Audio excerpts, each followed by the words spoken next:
I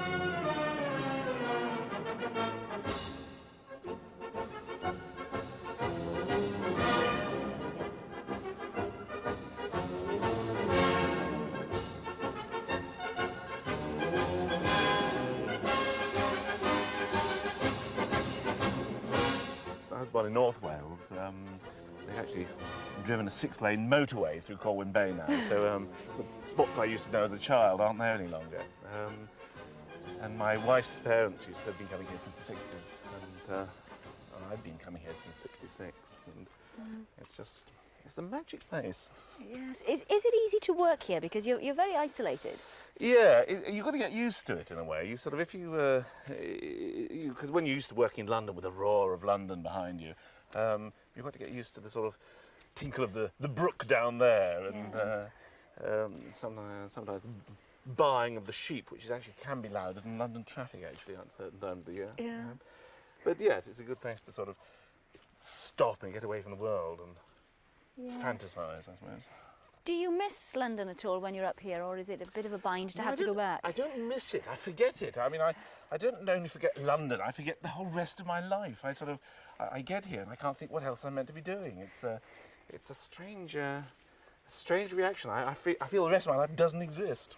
What was the attraction of the theatre and performing? Well, it was just something I'd always wanted to do, I guess. I mean, I never had any doubt. I've got a little essay I wrote when I was 7 that says, I am hopping to be an actor. And, I think I was hopping ever since. It's just, I don't know, I always wanted to write, really, and acting is also part of it, really. That must have been a really exciting, fun time in the early Python days, because you were doing things that were completely new then, weren't you? Yeah, I mean, it was very exciting. I mean, I think the Python group, we all thought, this is going to be something quite different that nobody's seen at all. At the same time, it all sort of seems bigger in retrospect. I mean, at the time, we did like 5 shows without really any reaction at all. I mean, the first audiences that came into the TV studios, I think they were old-age pensioners who thought it was a circus, and they were quite absolutely baffled. I mean, there is a little bit of laughter on the soundtrack, but not much. I mean, and then after about 6 shows, we started getting people writing in, sort of enjoying it.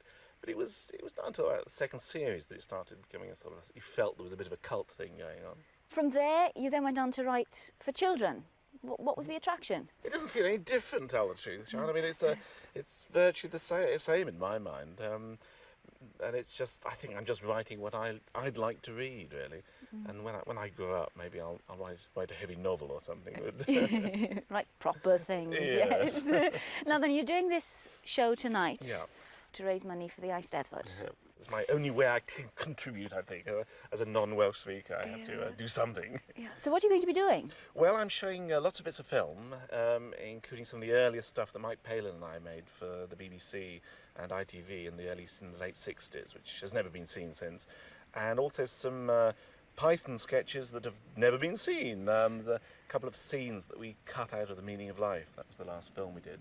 And they've never been seen in this country, so I'll be showing those. And also some Python, there was a Python show that we made in Germany, which I'll also show a bit of that as well. So there's things that you Python aficionados have not seen. After tonight, back to London?